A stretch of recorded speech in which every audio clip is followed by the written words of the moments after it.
J'ai menti à ma copine qui cherche de l'attention, et elle s'est fait tatouer à cause de ça. Ça fait environ 2 ans que c'est arrivé, mais je viens juste d'avoir la confirmation d'une amie qui était présente à son rendez-vous tatouage que c'était bien à cause de ce que j'avais dit. Le contexte.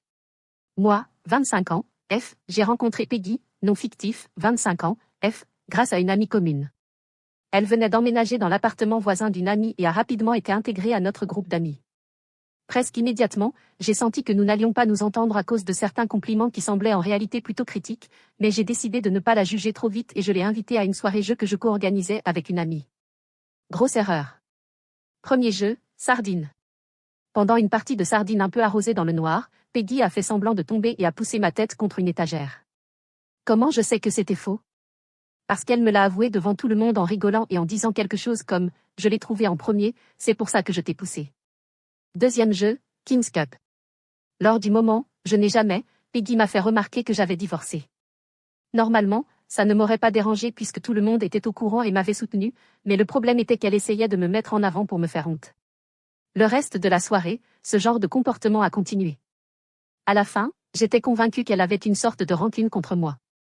Et découvrir contre qui, ou quoi, c'était assez rapide. Un de nos amis, que l'on appellera Marc, 28 ans, était présent ce soir-là. Grand, gentil, drôle et plutôt séduisant, il correspondait parfaitement au type de personne qu'elle aimait. À ce moment-là, Marc et moi étions assez proches, et Peggy n'aimait pas ça. Pendant les 6 mois suivants, chaque fois qu'il était là, je devais subir ces tentatives ridicules et mesquines pour m'embarrasser ou me mettre en avant. Maintenant, le tatouage entre en jeu. Je prévoyais de me faire tatouer un dragon depuis plus d'1 an. Je savais que c'était un tatouage courant, mais je le voulais quand même car il avait une signification particulière pour moi et ma mère. J'avais même travaillé avec mon tatoueur pour intégrer les fleurs préférées de ma mère et définir le style et les détails.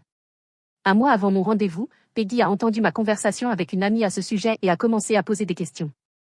On voyait clairement le moment où elle a eu l'idée car elle a affiché un grand sourire malicieux. Mon idée est venue peu après.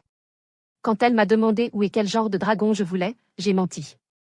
Je lui ai raconté combien j'aimais le film Le Voyage de Chihiro, parce que c'est vrai, je l'adore, et j'ai parlé de mon enfance, de mon père qui me l'avait montré, et j'ai ajouté, ce serait cool si Aku s'enroulait autour de mon bras ou quelque chose comme ça.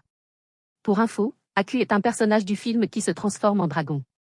Peggy n'avait jamais vu ce film, donc je l'ai encouragée à le regarder et j'ai laissé tomber. Étant donné qu'elle ne connaissait pas le film, je ne pensais pas qu'elle le ferait réellement. Mais elle l'a fait.